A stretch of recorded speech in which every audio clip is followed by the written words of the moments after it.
त्र्यम्बकं यजामहे सुगन्धिं पुष्टिवर्धनम् उर्वारुकमिव बन्धनान्। रामेश्वरम। हाँ जी, आज हम बात करेंगे रामेश्वरम की। रामेश्वरम 12 ज्योतिर्लिंग में से एक ज्योतिर्लिंग के साथ साथ हमारे हिंदू धर्म में 4 धामों में से एक धाम भी माना जाता है। और फ्रेंड्स, अगर आप एक बात नोट करेंगे तो हिंदू धर्म में 4 धाम हैं: रामेश्वरम, बद्रीनाथ, द्वारिका, जगन्नाथ। अगर आप रामेश्वरम को छोड़ दें तो बाकी तीनों धाम हिंदुओं के विष्णु जी के ऊपर हैं। लेकिन रामेश्वरम इकलौता ऐसा धाम है जहाँ पर हम भोले बाबा के शिव मिट्टी रूपी शिवलिंग की पूजा करते हैं। और क्या आप जानते हैं कि इसका लिंक त्रेता युग में राम भगवान के साथ भी था? हाँ जी, इसका ये वही ज्योतिर्लिंग है जिसकी स्थापना स्वयं भगवान श्री राम ने की थी जब वो लंका पर आक्रमण करने जा रहे थे। तो आइए फ्रेंड्स, आगे बढ़ने से पहले हम पहले ये जान लेते हैं कि अगर आप भी रामेश्वरम धाम जाना चाहते हैं तो आप कैसे जा सकते हैं। रामेश्वरम धाम जाने के लिए आपको बाई ट्रेन, बाई प्लेन और बाई बस, आप किसी भी रूट से जा सकते हैं। बाई ट्रेन से जाने के लिए आपको डायरेक्ट ट्रेन रामेश्वरम की मिल जाएगी जिसकी कनेक्टिविटी मैक्सिमम सिटीज़ से है। बट इन केस अगर आपको रामेश्वरम के लिए डायरेक्ट ट्रेन नहीं मिलती है तो आप मदुरई या चेन्नई किसी भी रेलवे स्टेशन के लिए आप ट्रेन ले सकते हैं और वहाँ से आप डायरेक्ट रामेश्वरम जा सकते हैं बाई ट्रेन। और मदुरई से रामेश्वरम का जो दूरी है वो अराउंड 150 से 175 किलोमीटर्स है, जिसको कवर करने में आपको 3.5 से 4 घंटे लगेंगे। और फ्रेंड्स, आपको पता है मदुरई से रामेश्वरम की कनेक्टिविटी पंबन ब्रिज से होती हुई जाती है। तो अगर आप ट्रेन से जा रहे हैं तो आप पंबन ब्रिज का जो व्यू है वो ज़रूर एंजॉय कीजिएगा। और आप शायद ये बात जानते भी होंगे कि ये पंबन ब्रिज समुद्र लेवल से बहुत ज़्यादा ऊपर नहीं है, बिल्कुल ही थोड़ा सा ऊपर है। तो जब आप इसके थ्रू जाएंगे तो आपको ये फील होगा कि शायद आप समुद्र के ऊपर ही चल रहे हैं, जो आपको अपनी लाइफ टाइम में एक बार एक्सपीरियंस ज़रूर करना चाहिए। और फ्रेंड्स, अगर आप बाई बस जा रहे हैं या बाई कार जा रहे हैं तो आपको इंटरसिटी बसेस अवेलेबल बहुत ईजिली हो जाएंगी और जिसका किराया भी आपको 250 से 300 रुपये के बीच में लगेगा। और हाईवेज भी बिल्कुल बढ़िया है, आप ईजिली जा सकते हैं। अगर आप बाई फ्लाइट से जाना चाहते हैं तो आपको जो नियरेस्ट एयरपोर्ट है वो मदुरई एयरपोर्ट पड़ेगा और वहाँ से आपको टैक्सी बसेस सभी अवेलेबल हो जाएंगी रामेश्वरम के लिए। त्रेता युग में राम भगवान ने खुद यहाँ इसी जगह पर मिट्टी के शिवलिंग स्थापित करके उनकी पूजा आराधना किया था और उसके बाद ही उन्होंने लंका पे आक्रमण किया था। इसीलिए इस जगह को रामेश्वर बोलते हैं, यानी कि राम के ईश्वर। इस जगह की मान्यता इसलिए और बढ़ जाती है क्योंकि यहाँ पे राम भगवान ने खुद अपने हाथों से उस शिवलिंग की स्थापना की थी।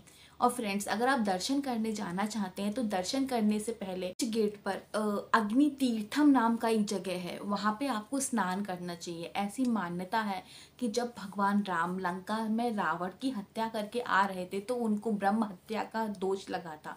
उस दोष के निवारण के ही लिए उन्होंने यहीं अग्नि तीर्थम में स्नान करके विष्णु भगवान ने विष्णु भगवान के ही अवतार जो राम जी थे, उन्होंने इस अग्नि तीर्थम में स्नान करके शिवलिंग की स्थापना करके उनकी पूजा अर्चना की थी।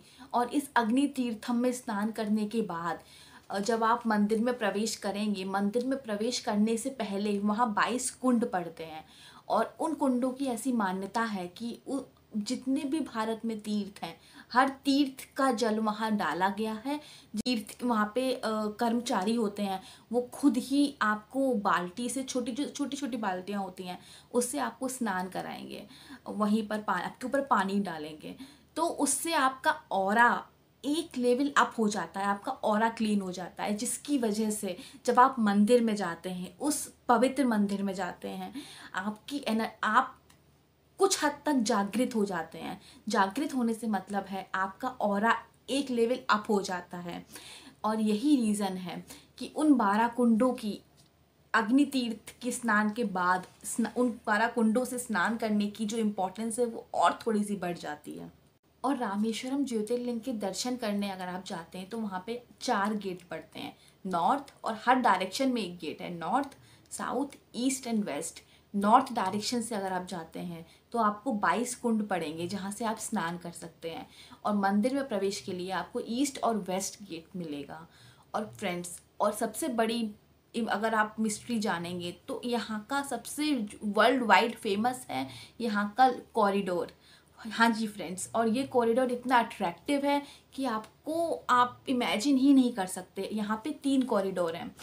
पहला कॉरिडोर है वो सबसे पुराना बताया जाता है, अराउंड 12th सेंचुरी का। और सेकंड कॉरिडोर में आपको 108 शिवलिंग मिलेंगे।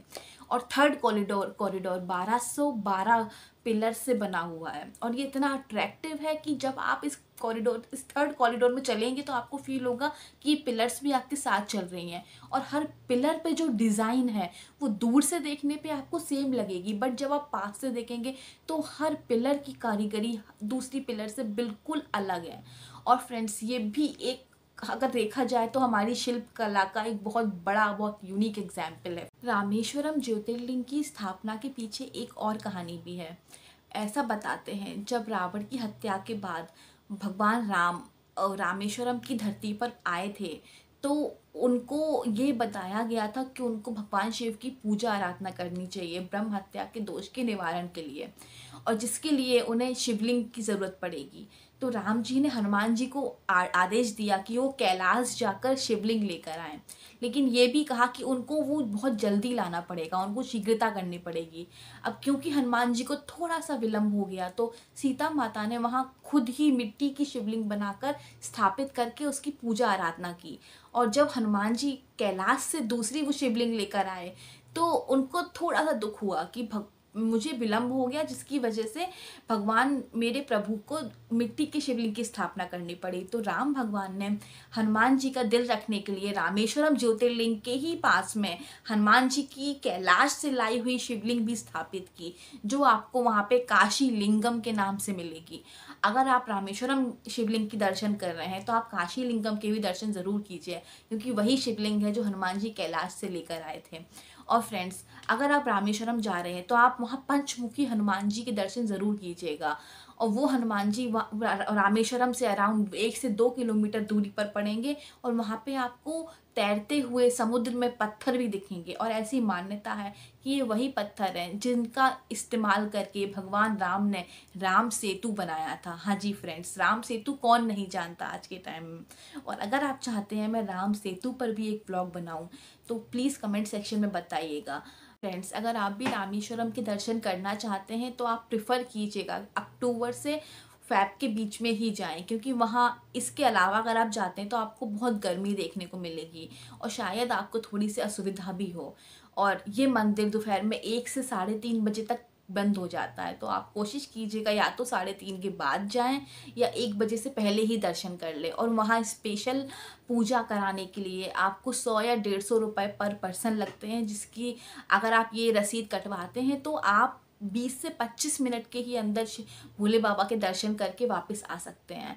और अगर आप फ्री में दर्शन करना चाहते हैं तो ये रश के ऊपर डिपेंड करता है कि आपको 1 घंटा भी लग सकता है, 2 घंटे भी लग सकते हैं। तो फ्रेंड्स, अगर आप रामेश्वरम जा रहे हैं तो वहाँ ज़रूर जाइएगा और यहाँ वापस आके कमेंट सेक्शन में बताइएगा कि आपको वहाँ कैसा लगा, और क्या आपको 4 धामों में से एक धाम जहाँ शिवलिंग की पूजा होती है वो धाम कैसा लगा।